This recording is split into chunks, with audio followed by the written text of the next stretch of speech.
cet événement qu'on voit ici, et je pense, à ma manière, qu'il existe dans tous les mosquées à Montréal. Si je dis pas à 90%, il y en a des problèmes de ce genre-là. Pourquoi? Parce que primo, il y avait des gens qui ont utilisé les mosquées des musulmans en tant que business, en tant que fonds de commerce, dans le sens qu'ils ont oublié que c'était pour la foi. Ils ont profité de la foi des musulmans dans le sens pour en profiter et pour en tirer profit pour leurs besoins et pour leur intérêt. C'est comme ça devient, c'est Al-Masjid.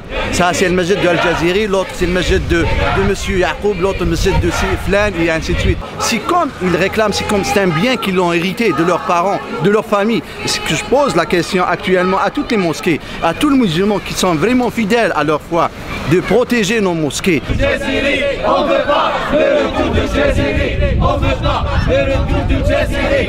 Il y a eu une sorte de mainmise, une sorte de contrôle total de la part de M. Saïd Jaziri, que tout le monde connaît et qui a soulevé beaucoup de controverses lorsqu'il était ici.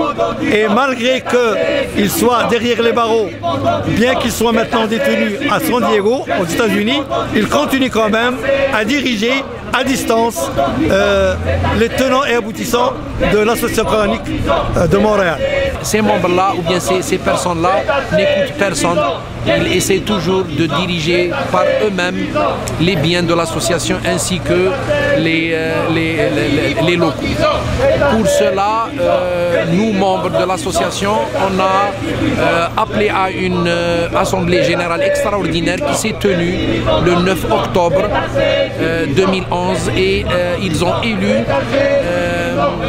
un conseil d'administration de 7 personnes.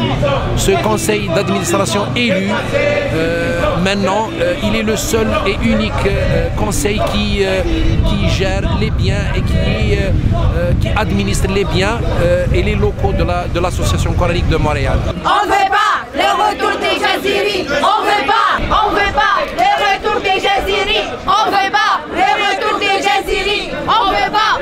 Ouvrez la mosquée, on veut prier. Ouvrez la mosquée, on veut prier. La mosquée, elle fait partie de l'association coranique de Montréal. Nous, on veut la transparence, on veut un échange culturel entre nous, on veut beaucoup plus la clarté.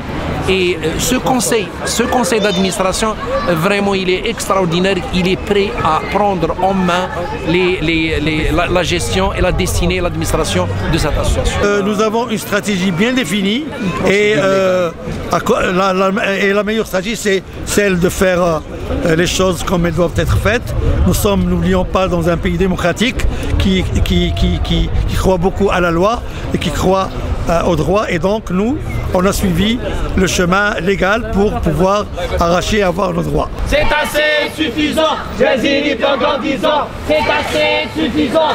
Ça, c'est grave, parce que nous taisons, toi et moi et tout le monde se taise, parce qu'il ne faut pas on médiatise, il ne faut pas qu'on parle, il faut qu'on parle, il faut que tout le monde sache qu'il y a des musulmans qui sont... Maintenant, je vais en parler en tant que musulman canadien, et je réclame de cette tribune-là que le Canada me protège à ces gens-là, parce qu'on ne voulait pas médiatiser ces trucs-là, mais maintenant, il y en a tard. C'est assez, parce qu'un gars qui est Al Jaziri ou un autre qui a derrière les frontières, il gère ici. L'autre, il est derrière, qui fait ses business en Tunisie, en Turquie, en n'importe quel pays, mais il gère ici. C'est quoi ça? Il faut qu'on arrête cette image. Parce que le message de l'Illah, c'est pas... S'ils veulent gérer les messages, il faut qu'à débourser de leur poche. Ils ne demandent pas les vendredis les gens de contribuer. C'est ce que je demande à tout le monde.